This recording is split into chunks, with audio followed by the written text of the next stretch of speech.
Bien, bonjour, bienvenue à tous. Je suis toujours content de vous retrouver chaque semaine.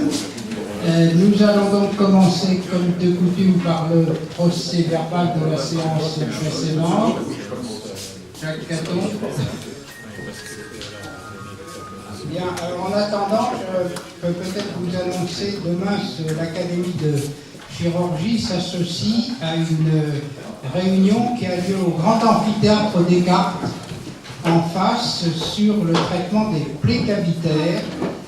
Réunion qui est dirigée par Marc Révol et le professeur Gaillet, mais pas le Gaillet, c'est Gaillet de Montsouris, mais le Gaillet orthopédiste, pardon. Et que je dois co-présider en tant que président de l'Académie de chirurgie avec Denis Collet, le président de l'AFC. Et elle traite des plaies cavitaires, la façon de traiter les plaies cavitaires par différents moyens. C'est une étude comparative, randomisée, paraît-il extrêmement sérieuse sur le plan scientifique, pour décider quel est le meilleur traitement de ces plaies cavitaires. Donc ceux qui sont intéressés, il y a des invitations qui sont sur la table là-bas, et c'est demain à partir de 14h à l'amphithéâtre Descartes de l'autre côté. Oui, alors il y a avant, effectivement, on est convié également à lunch dans la galerie de l'université, là à côté, à partir de 12h30. La séance commençant à 14h, donc tous les académiciens qui le souhaitent sont évidemment invités et bienvenus à cette réunion qui, au passage, est sponsorisée également par le laboratoire Protier, avec lequel nous avons un partenariat. Alors, je voulais aussi vous rappeler que le 26 octobre, nous avons l'Assemblée Générale, non pas exceptionnelle, mais extraordinaire, et cette nuance est très importante, à 13h30, de 13h30 à 14h30, sur la création de cette société commerciale, comment dirais-je, actionnaire unique, la SASU, et sur la séparation de l'activité de l'Académie en deux secteurs, secteur scientifique traditionnel et secteur commercial. La nuance est très importante parce que il faut que ce soit pour la création de cette société une séance extraordinaire, c'est rédigé comme ça, et pour que la séance extraordinaire soit validée, il faut qu'il y ait une majorité plus 1 des membres de l'Académie. Donc ceux qui ne peuvent pas venir sont priés instamment d'envoyer un pouvoir, soit remplir ici un pouvoir écrit avant de partir avec Pascal de Coville, soit envoyer un pouvoir par courriel. Merci beaucoup. Si le quorum n'est pas atteint, il faudra faire une deuxième séance exceptionnelle. Extraordinaire. Voilà, merci. Jacques Caton, on est-tu? C'est bon, ça va. Ça va? Oui, oui. Je coupe mon téléphone.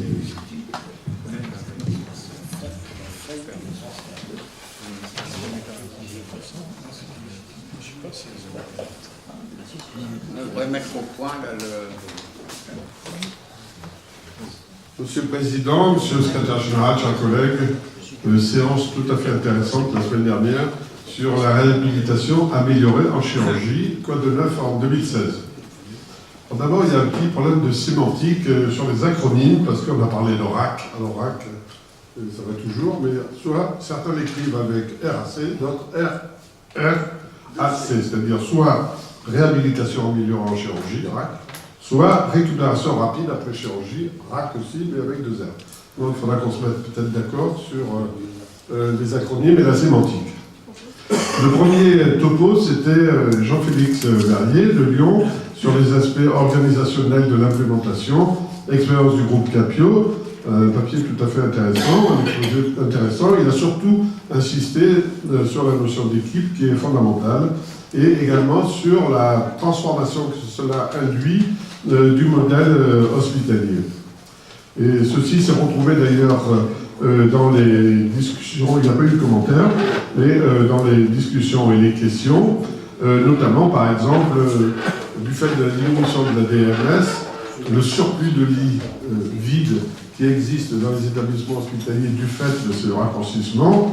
Que faut-il en faire? Il faut évidemment restructurer, et on a discuté éventuellement de nouveaux modes d'hospitalisation, comme l'orthogériatrie, également une hospitalisation des sujets les plus âgés dans d'autres disciplines.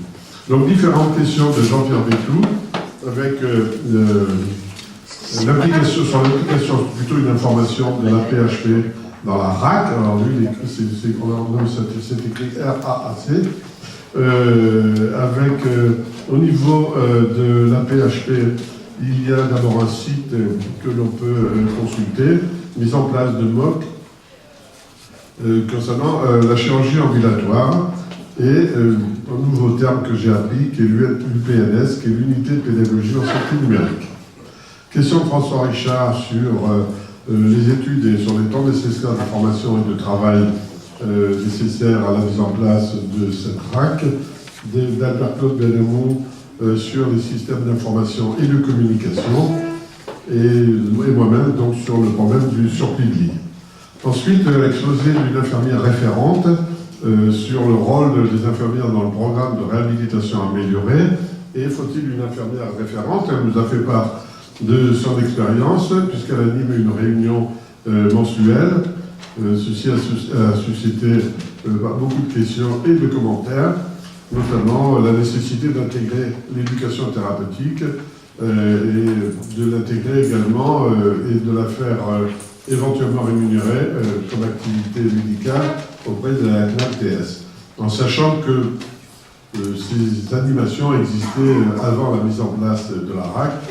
Par exemple, je vois Jean-Pierre Campier à Cochin, ils animaient une réunion d'éducation thérapeutique sur les prothèses avec un rhumatologue, un chirurgien orthopédiste, un kinésithérapeute et un anesthésiste. Ensuite, différentes questions de Karen Slim. Peut-on faire de la RAC sans infirmière référente et ne pas oublier le grand public dans la communication? Une question de Jacques Milliès sur les césariennes. Apparemment, il n'y avait pas d'informations là-dessus. De Richard Millet, qui posait la question de savoir si cette coordination peut être assurée par quelqu'un d'autre qu'une infirmière dans le cadre des délégations de tâches. De Jean-Pierre Bétou sur l'influence de l'augmentation des flux, quelle influence a-t-il sur l'organisation. D'Henri Coudane sur la formation des personnels. Alors là, deux questions tout à fait intéressantes, enfin deux remarques plutôt. Une de François Richard qui dit il faut former les syndicalistes, et une d'Henri Coudane qui dit il faut former les directeurs à la RAC, semble-t-il, il doit y avoir certains frais.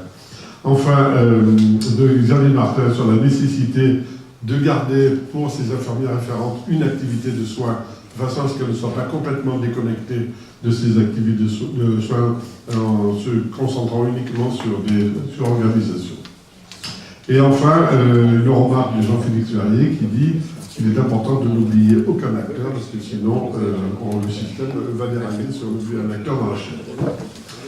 L'exposé de Karen Slim avec le groupe francophone de réhabilitation améliorée de Grasse après chirurgie, une expérience de 1500 patients qui met en évidence la durée moyenne de séjour sur la chirurgie colorectale, la chirurgie bariatrique, la chirurgie orthopédique, avec respectivement des diminutions à 6, 5, 2, 7 et 3 jours et demi en moyenne, en sachant qu'il est nécessaire de faire des audits répétés.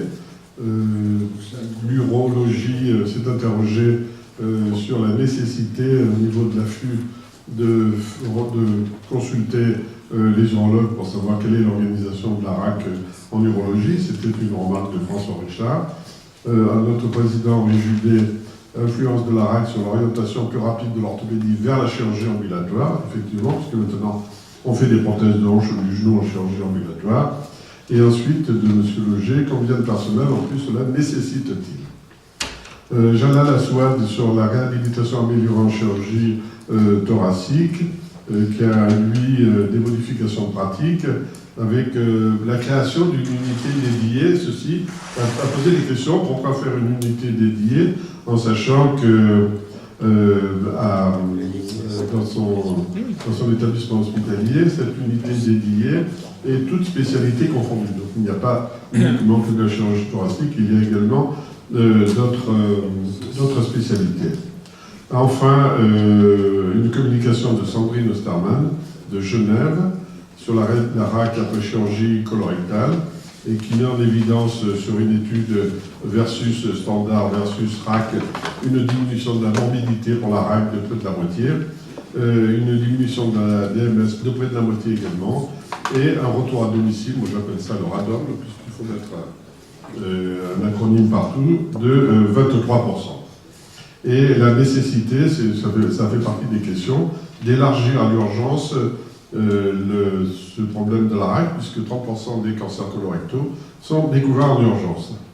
Enfin, un certain nombre de questions également de Paul Ténière sur le nombre de fistules qu'on peut avoir dans la RAC et comment on explique que ces fistules sont en diminution.